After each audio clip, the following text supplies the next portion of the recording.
Hello everyone, it is your most behind schedule cycling podcast ever, and we are here at the Wheelie Good Podcast for a little preview of what even is it, Stage 5?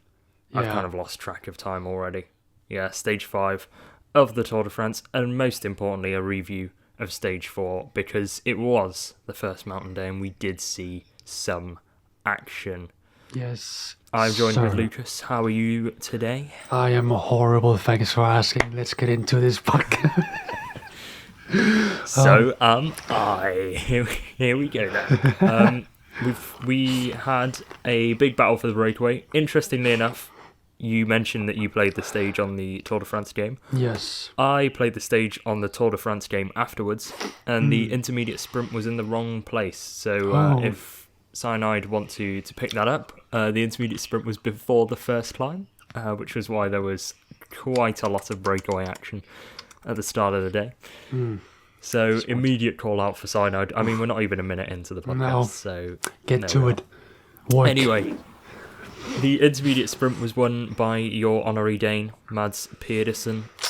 After Lidl basically controlled the breakaway all day, Pedersen tried to get into the moves, won the intermediate sprint, so cheeky little green jersey bet, I think Mads Pedersen could be at the moment. Biniam Diomaye was second, and Philipsen was third, so those three seem all interested in the green jersey, but Pedersen at the moment is in the driving seat. Yes, sir. Beautiful. And a breakaway ended up going up the road. Plenty of riders got in it eventually, including 3 from FDJ. You had the polka dot jersey wearer Madouas, you had Romain Gregoire, and you had David Gaudu. Now, a little birdie on the podcast yesterday said David Gaudu from the breakaway to win the stage. Yeah, I remember. He didn't win the stage, but he did get into the breakaway. Yes. So half points. Partially right. Points. Yeah, half the point.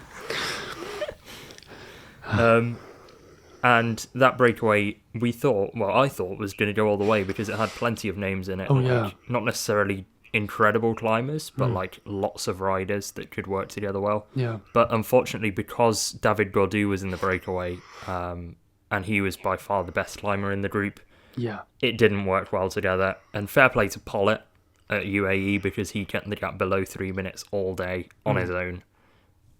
So like a 20-man breakaway, I think there was 17 up the road. Yeah. But yeah, Gaudu eventually ended up attacking away with Lascano. Didn't go very well in terms of cooperation. You had Johannesson as well up there in that breakaway, but yeah, nobody wanted to work with Gaudu. Gaudu got angry, kept attacking, and yeah, it didn't work. Yeah. They got caught well before the top of Delibier. And then UAE started properly smashing. They handed over to Tim Wellens, and then Tim Wellens handed over to the better climbers Sivakov and Soler. And then both of those pulled off, and it started to get tasty, Lukas. Yes, sir. I don't remember, was it already Almeida at this point, or was it someone else? I don't remember. It was... I think it was, you had that mix of Almeida and Ayuso. Maybe Yates did a little bit, but he was one of the first ones to be But dropped. we had some good heat of Ayuso not wanting to take the leads, and Almeida being like fully animated. Get the fuck up here. That was so funny to see. And he did come up there, in fact. Because that's the thing. If he had more to go with, he had to pace. He couldn't just stay and wait. So, we love some drama. We love it. Yeah, I think what made it funnier afterwards was that one of the guys from British TV started having a chat with Almeida, and he asked whether the communication was an issue today, which obviously it was. And Almeida said communication between the team was ideal. So, I mean, if that's ideal communication, sure. I don't know what's not ideal communication. True. I mean, But either way, good or bad communication, they were smashing it. True. Mainly because of how good the riders are in that super team. But they got rid of Simon Yates first. They got rid of Enric Mas. They got rid of Carapaz very early, which I thought was a shock. Getting rid of the yellow jersey that early, I thought he'd put up a little bit more of a fight than that. Yeah. But you eventually got yourselves down to a group of, I think, 8 or so riders. Yeah. Remco, Landa, Yeah. Christian Rodriguez for Ineos, the 3 UAE guys, Jonas, and maybe one other, I don't know. Yeah. But then we saw the attack. Oh, yes. Pogacar getting up on the bike, going fast like he does. I know I'm great at describing it. Vingegaard sort of holding on to begin with, but what really drove Jonas was the the corners, the sharp corners that Poggy could just accelerate out of, like his specialty essentially. And I did read that Jonas, I think he told the Danish media that he was expecting to lose 2 to 3 minutes today. So losing 50 seconds was actually perfect, which I thought was fair enough. I mean, I thought 30 seconds would be fine. I thought 50 was a lot. But if he's saying 2 to 3, hey, he must be confident in week 3, that's for sure. Yeah, lots of people were saying Jonas now is a worse descender than Tadej. I think that's a little bit misleading because, like, on the actual technical bits, the gap stayed and even actually lowered from around 9 seconds to around 7 seconds. So they're both kind of equal on the technical bits. But it was when Pogacar had to ride and on like the flatter, straighter bits where Pogacar kind of pulled the gap out. Yeah. So it was clear to see that Pogacar had the better legs on the day. Yeah, for sure. But yeah, Jonas's descending is still a good attribute. But Remco's descending. Oh, no. Oh, what's that about? He felt, how much time did he lose? He lost so much. Well, I guess he got back anyways, but on that part, did he go back like 30 seconds or something very quickly? I think around that. Yeah, because he was the only one that tried to follow Jonas and Tadej. Roglic just wasn't having any of it. Yeah. Which I thought Roglic would. A Roglic on form would try at least. Oh yeah. But yeah, he was the only one that attempted to follow the attack and went over quite far ahead of Roglic, Rodriguez, etc. As well as Ayuso, who's not done too much pacing and found himself in that chase group. Yeah. But yeah, Remco went over with a decent gap, and then midway through the descent, it just cut back to Remco, and he was behind the Roglic group. So yeah, he's not a good descender by the looks of things. No. And that might be a problem on the bigger mountain stages. Oh yeah. But kind of got away with it and sitting in the big group. Yeah. But anyway, Pogacar managed to increase the gap, and the gap kept going up. Sir. It was 10, then it was 15, then it was 20, then it was 25, and it eventually, by the time he crossed the line, got to, I think it was 35 seconds. I probably should have done some research before actually going into this. But it was, I think, 30 seconds or 35 seconds, sorry.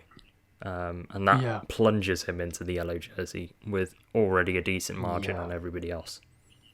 Obviously, Pogacar won the stage by 35 seconds, but what did you think of the stage as like a spectacle? Well, I mean, I mostly watched the final part because I wasn't home before that. Well, parts of it before that. So mostly watched the final climb. And a little bit before that. Anyways, I thought it was interesting to see UAE pacing like for so long, even though that we did predict that they wouldn't. But then it was like, nah, we don't really care. We'll lose all. I mean, I guess it's a flat stage tomorrow, so I guess it kind of makes sense that they would spend a lot of their energy here. I was, what do we call it? I believe I predicted they were going to a breakaway yesterday. But it makes sense that it was Bargill instead because, same team and they can sort of switch between them. Even though he didn't win, that's a different story. So that was nice as well. I did anticipate Jumbo getting someone in a breakaway to potentially, get up in front and also not having to work, even though I guess they didn't anyway, and potentially get the bonus seconds if possible, which they didn't do. But I guess they wanted more to have riders near Jonas in case they had to pace for him, either if Pogacar attacked early or something along those lines. But that still kind of surprised me they didn't have a single rider in the breakaway to at least attempt to use, since they have 7 riders, lose one, and they'll be fine. Yeah, they tried. They tried once to get Wout Van Aert into the breakaway, but didn't work. UAE just were not having anybody from Ineos, Bora, or Visma Lease in that breakaway. That's right. And that was like broadcast on the radio message. Right. I guess they did give it a try, but only with one guy. Fair. I guess they don't want to waste too much energy. I'm just playing the Tour de France. Just playing the game, man. Yeah. They don't want to spend space that waste too much energy on something that's not going to happen anyways, which makes sense. So, but yeah. Yeah, there was a pretty big battle for the breakaway, and then when it finally went, you could tell that the GC teams had kind of not bothered with it. And yeah, that gave UAE a semi-easy day to control. Just Pollitt absolutely ripping it on his own. And there was a time during the breakaway, just after the intermediate sprint, actually, when Primoz Roglic got dropped. Because of like bad positioning and stuff. Again, where have we seen that before? Stage 2. Yeah. So positioning is clearly Roglic's weakness. Yeah. Descending is clearly Remco's weakness. And at the moment, Tadej's got to try and put as much time into Jonas, I think, as he possibly can while he's not on form. Yeah, he needs. I mean, I don't remember how many mountain stages there are before the third week, apart from this one, like 1 or 2 or something. Yeah, it's definitely a much more stacked final week. Yeah. Well, I guess still, if it's not too difficult, before the final week, the first couple of mountain stages he might be fine with. But I guess when it comes to the 4 final stages, at that point, he will need to have had as much time as he can, because that's when Vingegaard most likely will start reeling him back in, if not before then, due to his insane final stage stamina, energy, whatever you want to call it, second win. Kind of second win. So I would assume by the stage number 17, he should at least have 2, maybe 3 minutes, if you ask me, on Jonas. Because if not, it can get messy for him, I think.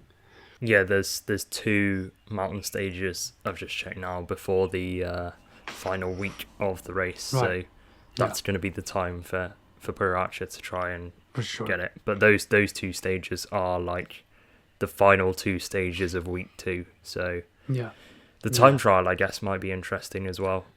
True, because it's the first one is mostly just flat. I don't know if it's technical. I don't know. With corners and blah, blah, blah. Yeah, I don't know if it's that technical. But yeah, there is a little climb on it, but it's the flatter of the 2 time trials, definitely. Yeah. What would be your favourite for that, you think, out of those 2?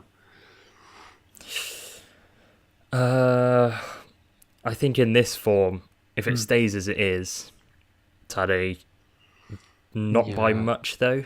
Nah. I think that on his day, Vingegaard is a much better time trialist than Tadej, but if you average out over the year, I think Tadej does a better average time trial than Vingegaard. Yeah. Also, the gravel stage might be intriguing on that final day of week 1. True.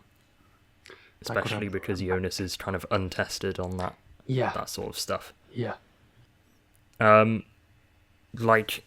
you think had Jonas kept up with him, do you think he perhaps could have got something out of the day and in the sprint, or do you think Pogacar was too good? I think it was just Pogacar was too good. Yeah, I think it was just too good. Even if he caught, even if he stayed in his wheel, he might have still escaped from the descent. I could see that happen. And even if they were together at the end, Pogacar will probably still win the stage. Let's be clear, because we saw the final sprint with the other favourites. Jonas is not great at sprinting. Doesn't really have the acceleration nor like the sprinting capabilities. So, yeah. I guess part of that is I think he weighs like a feather. So like he lacks some of that stuff.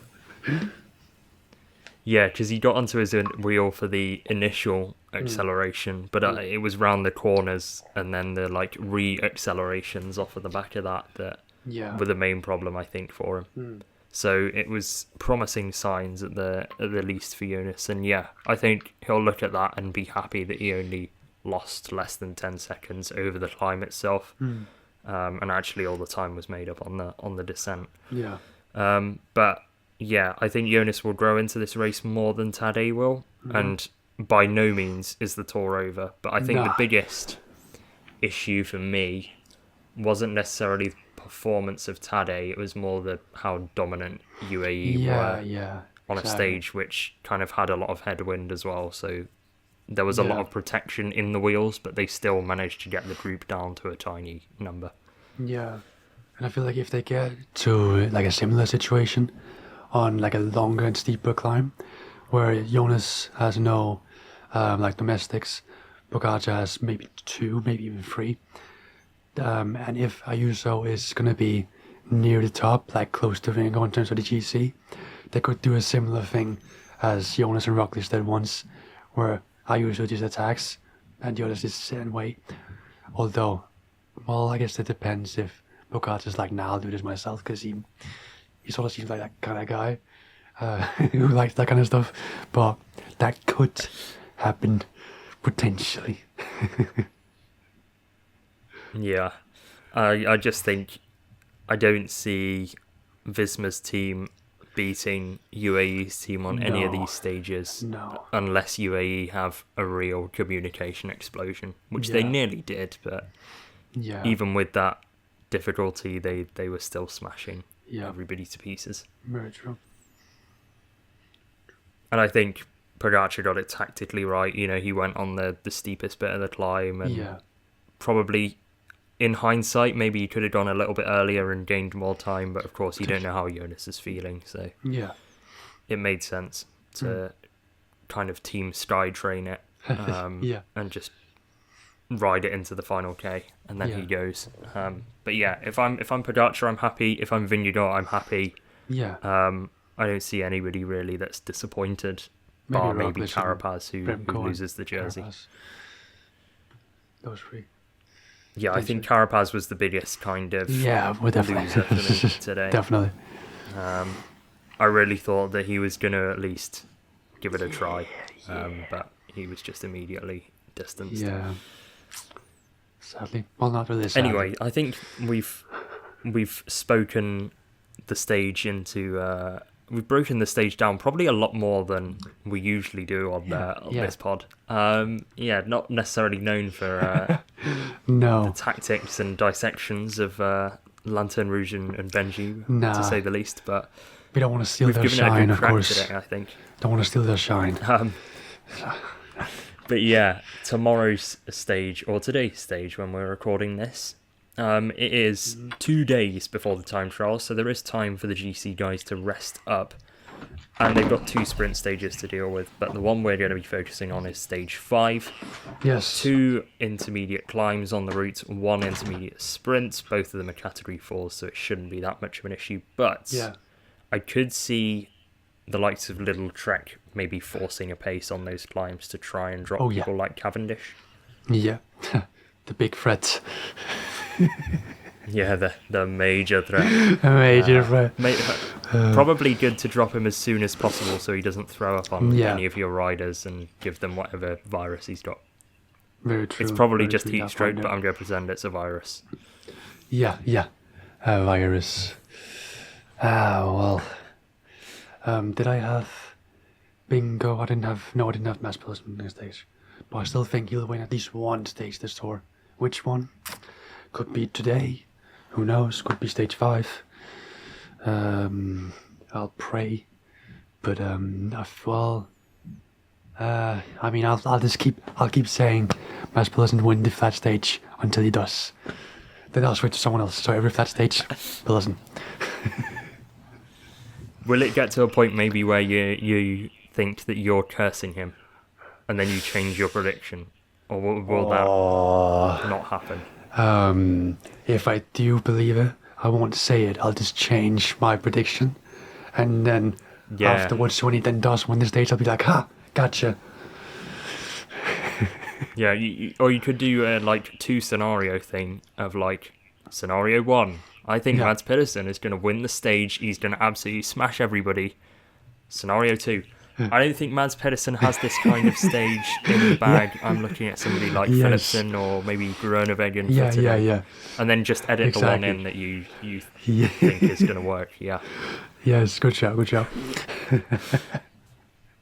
Maybe we just do that. We just say every single rider and edit them in. Yeah, just every possibility. And I told you, Kevin right after the Vogeland, stage. day 2. Yeah. Yes. Or if it's like a mountain stage when they're like about to cross the line, but like have enough of a gap so you know they're gonna win, and then then you can feel like a real visionary. You predicted it before they crossed the line to finish. Yes, sir. Smart. But who do you have for today? Of course, you've got Pedersen. Yes. Probably. Yes. I'm gonna go with. I think I've got to go with Philipsen again. Of course, got involved in the crash on this first sprint stage 2 days ago, and I think he's going to be out for revenge, and he's certainly the best sprinter in the race. So, I don't see past him, but some of the other sprinters could maybe give it a try.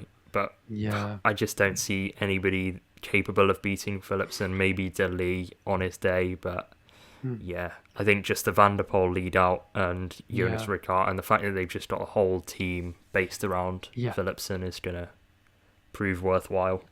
I also feel like Philipsen's pretty good at not spending the least amount of energy he can, or he has to, on like difficult stages. So for the next stage, he's like sort of fresh compared to others. I feel like Pedersen was holding on quite a long time compared to Philipsen. I saw him struggling quite a lot. I think on the penultimate climb, even in the peloton, where like at that point maybe just chill a little bit back. So maybe that could play a role, not being as fresh. But of course he is extremely good, and he's better than Philipsen, so it doesn't matter. Again, that's another bit to edit. Yeah. What do you think? Actually, you won't have seen this, but I'll tell you to keep an eye out for it. Dylan Groenewegen's got some new glasses, and they are absolutely dreadful. They've got like a nose thing on, and he looks like a plague doctor. Oh god! Those people with the massive Oh god! Yeah, he's got that attached to his glasses, and it is absolutely disgusting. It's a disgrace to the sport. Aerodynamic, I guess, kinda. Yeah, I think that's the explanation behind it, but there's a difference between aerodynamics and just general disgust. Yeah, I think that's crossed the line. I mean, we had the Visma time trial helmets earlier on, so I mean, at this point, I'm not surprised. I'm just not surprised. They could pull up with a plane. Our sport slowly die. They could pull up a huge spike in front of the bike, and I wouldn't be surprised. Yeah, they would just turn into like triangle. Yeah. Megatron. I don't fucking know. Like, man. Just turn into an F1 car. Yeah. Hey, skill issue at that point, I think. So. But by the looks of it, if the same is going to happen as the previous sprint stage, we're going to have no breakaway. If Uno X and Total and the random wildcard teams are not in the breakaway, it is a disgrace to humanity, and they should be put down yes. and never given the chance to race the Tour de France again. I agree. disgrace. It's a It disgrace. should be a contractual obligation. They should sign a contract to say we must be in every single breakaway. Yeah. Because there is no point in them being there. Yeah, I mean, why? Yeah, exactly. Why even? So, I mean, this is going to be a moment where this is the visionary part of the podcast where we predict no breakaway, and there will be no breakaway. Yeah. Amazing. But the race literally just started as we were recording this, so hopefully there will be a break. Nobody was interested in the first kilometre, but hopefully somebody goes. There was one guy from Total who went midway through the stage, just kind of went fuck it and attacked. Hopefully somebody can do that, please. Please, I'm begging you. I'm begging Anyone. Yeah. I am begging. Yeah. So hopefully that'll happen. I've got Philipsen, you've got Pedersen. Yep. That's pretty much all we've got. Yep. Yeah. No update on the bingo card, I'm fairly sure. I haven't even checked what mine were. I don't even remember what mine were. Later at some point. Yeah, I'll pull them up on the next podcast and see which ones we can tick off or mostly cross off, given that they've not happened. Yeah. But yeah, that'll be next podcast. Certainly. Sure. Yep. But I think that is where we will leave. I had breakaway. I had breakaway on stage 4, but they didn't. Damn it. Damn. Oh wait, Taylorson, he hasn't crashed yet. No. That's about it. The rest, no. I mean, heck, we're gonna do it now. I'm gonna pull mine up at this point. Yeah. Well, I had Vingegaard to wear the jersey for his 6 stages. Still possible. But they finished outside top 8. Probably gonna happen. Full time win stage. Not gonna happen. Cavendish doesn't win a stage but finishes second. Probably won't happen either. Bob Jungels wins the stage. Please. And Remco abandons the tour. Right, okay. I've pulled mine up. Yes. Axel Laurence gets a jersey after stage 1. No. Yeah. Gull gets cooked in the gravel. We're going to find that one out on stage 9. Yes. Cav gets the record. That's not looking that's looking less likely than your second place shout. Yeah.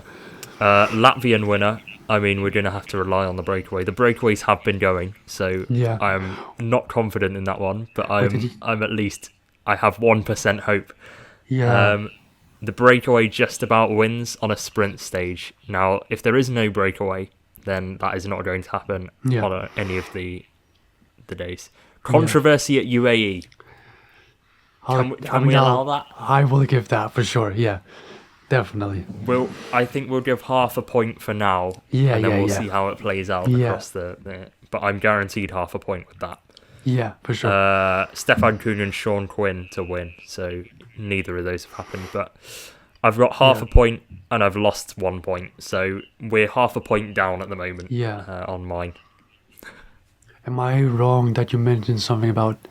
So that is the bingo card update. Am I wrong that you mentioned something about the not someone from a big nationality kind of thing in cycling winning a stage?